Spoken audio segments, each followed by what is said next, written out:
So it's going right. It's going right, so it needs to come left. Re-click. Okey, pagi ni site Al-Habsi, maiden kapal Zero beliau. Lihat telah pun di udara.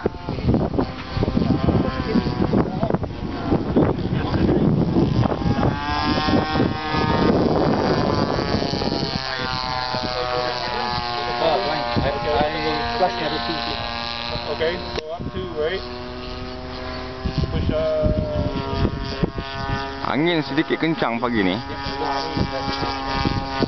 when you come go straight this way, you want to check the rudder because if the plane flies kind of not straight, then we need a rudder. We need to check the rudder.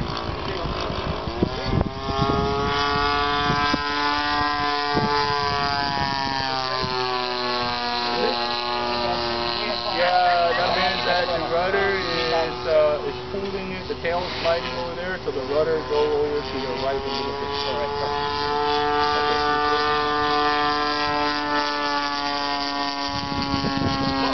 Seagull Zero. Okey. Site dibantu oleh T sedang memaidenkan kapal site. Okey.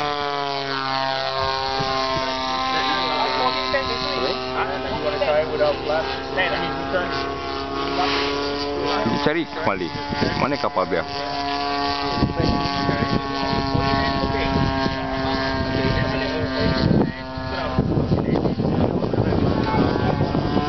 Itu dia.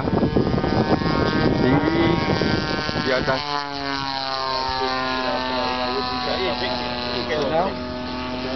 Level out, level. So we want to keep it flying. Okay, stop. Okay, keep flying. So later when you do the flap, I will push landing. I will give you the flap and I'll push the elevator down.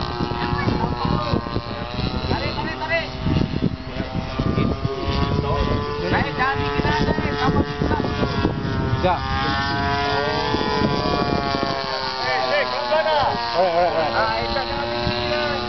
The color is the same.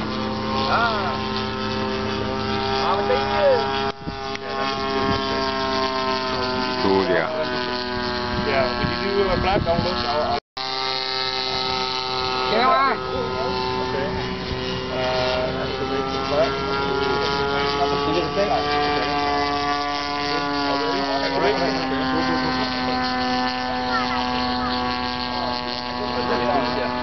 Site bagi isyarat untuk landing.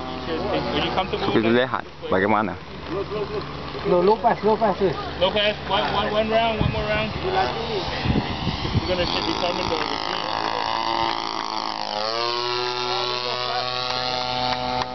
Okay, flap.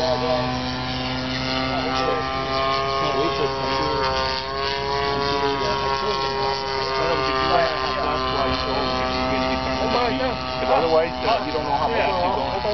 This one, put on one. Okay, yeah, that's good.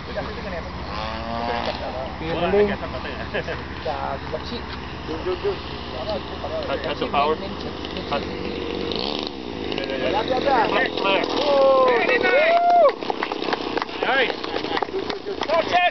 Okey.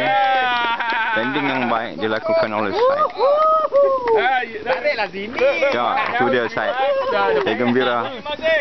Ya, dia gembira. Buat sini je. Okey, setakat ni dahulu.